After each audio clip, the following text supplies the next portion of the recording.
What's going on, people? It's your boy Forde, and it's just after we've drawn 2-2 with Norwich City. Now, you can see it as a point gained, or some people might see it as 2 points dropped. You let me know in the comment section below. Now, this game, I knew it wasn't going to be easy at all. The previous game showed that there's no walkover at all. Obviously, beat them 4-3 at St James Park in September this season. And obviously, the return fixture, these guys are obviously seeking revenge, and they're coming into this game in decent form as well.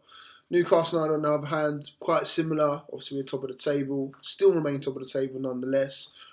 But you kind of had an inkling that we could have got a result here at Carrow Road. So, going into this game now, changes, only one change, which is rare for Rafa Benitez not to make so many, a small amount of changes. He only replaced Perez with Diame, which for me personally, I thought to myself, Diame's had a pretty decent fortnight, if you ask me. He played well in the Derby game, had a hand in that goal that helped us beat Derby. And then obviously in the other game against Wolves as well, he did very well in that as well. And, he's coming into a little bit of run of form. So to drop him in this game, even I thought to myself, this is a bit strange, but it must have been tactical. And lo and behold, it was the right tactic to make, bringing in Perez and for Diame, because obviously Perez got on the score sheet just after 23 seconds. Now, the goal came quite quickly, obviously through an assist through Colback of all people. Plays him in between the lines. Colback's pretty much one-on-one with the goalkeeper. Nice slotted finish, and obviously 1-0 to good. Fantastic start for Newcastle United. Now, bearing in mind that obviously other games are going on in the Championship as well. Obviously, Brighton is our main one that we were watching out for. They're playing Ipswich Town at that point in time. After the goal, they concede as well. So things are going well. We're winning. They're losing. We can extend the gap. Everything is going ever so sweetly. Now, obviously, that's not meant to be for that period of time. Obviously, then that kind of woke Norwich City up. They go down the other end. After 12 minutes, they score, and it's a goal that easily could have been avoided. I mean, both goals, from our point of view, could have been avoided, but especially this one as well. Long ball hoofed upfield towards Norwich's left-hand side, our right-hand side. It's Jerome and Lascelles contending for the ball. Lascelles just basically got bullied, man. In those situations there, you would say to a player, get on the weights, because he got bullied, pushed aside. Jerome gets the better of Lascelles. You got to admit it to him, fans. Jerome then gets ahead. He's at the byline, passes it across the area, and there's Murphy on hand just to tap into the net. 1-1, and they're back in it as well. And the lead wasn't held up for that long at all. Then after that, the momentum was obviously with the home side. I believe 5 minutes later, they go and score another goal and obviously take the lead. And again, another avoidable goal. So avoidable. Another hoof ball upfield. And then, who is it? I think it might even been Lascelles again and Jerome, or Clark and Jerome. Somebody alongside Jerome as well. Contended for the ball. None of them win the header. Darlow comes out of his area to clear it. I think Lascelles, it might have been Lascelles, he ducks. Darlow completely misses it and swing and a miss. Man, and you can't say it wasn't happening. It wasn't going to come, because he's had a couple moments, and this is me saying that, a big Darlow fan, it's been coming for a while now. It's swing and a miss. Jerome on hand to take the ball, thank you very much, and tap it into the net. And like when you're back in school, like when those situations happens and you can kind of bend down and just nod it in on the line. He could have done all of that. He probably could have run to the other end and still run to the end of the penalty area. Sorry, got there, still got back and still tapped it in. He had that much time, and that was it, 2-1. And bearing in mind, in between those two goals that they scored, or even before that, even before they scored, we had opportunities to put it 2-0 ahead. Meach had a fantastic opportunity there. Got the better of Russell Martin after, again, I think it was a long ball by one of our players, obviously. Gets the better of him and obviously doesn't put it in the back of the net. And those are the sort of situations there where you're thinking to yourself, is he a £12 million player? Is he a player that should be playing week in, week out? Yes, Rafa's trusted him with these runner games now to to make his mark really, especially with our top goal scorer on the bench as well. This is the reasons why he needs to be putting those in the back of the net. And with my opinion, he had a poor game. Yes, he might have been bullying defenders and making his presence known, but he's there to score a goal. That's what a striker's there to do. And he had 3 opportunities. That was probably one of the better ones he's had. Obviously, another one came after they scored their second one. Apparently, it was offside. God knows how.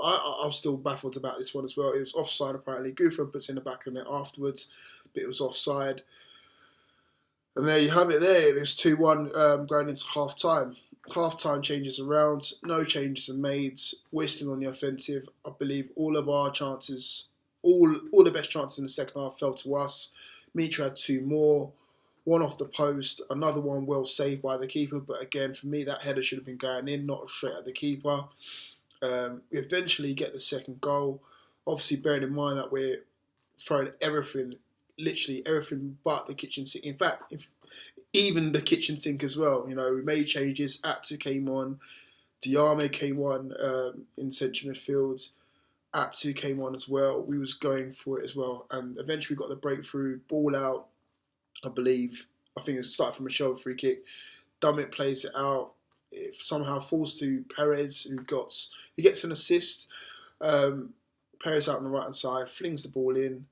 There's Lascelles in the back post, and he goes from 0 to hero in the space of a game basically, and finishes it in the back of the net, left foot, and it's 2-2 with I think about 10-15 minutes remaining. And I'm thinking to myself, we can actually go on and win this here.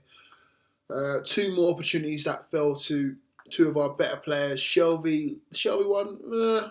You could say it was a decent opportunity, but the one that really mattered was Perez. Ball falls to him. He's one-on-one with the keeper. I think his first touch takes it a little bit too wide, and it's well saved by Ruddy. But as I said at the start of the video, 1 point gained, bearing in mind the situation was in, or with the start that we had, is it 2 points dropped? The only kind of saving grace that we did have is that Brighton obviously slipped up as well, and they drew 1-1 with Ipswich Town as well. So, it's one of those things. Move on from here. We've had a good couple of games, and last 2 games, obviously winning 1-0 at Wolves, and obviously drawing 2-2 at Norwich City. So that's 4 points taken from the last 2 games. Got Aston Villa coming up next as well at St James's Park. That's going to be a toughie, a real toughie as well. And bearing in mind everything that's surrounding it, Steve Bruce manager, Henry Lansbury, if he doesn't make an appearance there as well. The fact that Villa fans, for some reason, not all of them, but some of them have something against Newcastle United as well. That's going to play on people's minds as well. So there's a lot of stuff going into that game. But really and truly now, in my humble opinion, I think it's 2 points dropped. I'm still happy to go into this next game, though, with not a defeat, though. So it's one of those things as well. But things that you have to look at in this game is, the mistake by Darlow. Yes, it's a one-off, but he has been making those mistakes. I think it might have been, was it the Rotherham game when he made the double save, or one of those games where he made the double save? That's a situation there that needs to be getting rid of, because we've got the likes of, Sells on the bench. Rob Elliott, though, he's coming back. He's come back from injury, so I'm sure he's going to want to get a run out, and needs to cut this out of his game as well. Lascelles, on the other hand, as well. Yes, he went from 0 to hero, hero to villain, or villain to hero, sorry. But, from your captain, from your leader, you don't want to be making those mistakes, and they're 2 dodgy mistakes, especially the first one as well. You should not be getting bullied out there in a nothing area, really. You should be seeing that out or just kicking out a play. Yes, he got us the equaliser, but at the same time, you don't want to be seeing that from your captain. Gale, does he come back in? For me, easy decision, yes. Mitro's had chance after chance after chance. He only puts a certain amount away. He needs to be putting about more away than this. He missed 3 good opportunities, in my opinion, in this game. If Gale was on the pitch, would he have scored all 3 of them? Probably at least one of them he would have taken, and that would have been enough. Yes, he offers a different game to Mitrovic, but we need someone to put the ball in the back of the net. Whether he's physical or not, he's a liability at times. And, with the reputation that he comes to with every game, do we need that going into the business end of the season? In my opinion, no. Everything else seems to be hunky-dory at the moment. couple of questions whether you should be playing Atsu more, because we seem to be chucking him in the last 20 minutes for either Gouffran or Richie. For me, put him in for one of those two. They're obviously not doing that at the moment. Richie's kind of hit and miss sometimes. Gouffran I've not seen in a while, like putting a really good performance in the Newcastle United shirt. That would be the decision for me there. I'll leave you to kind of pick up the pieces.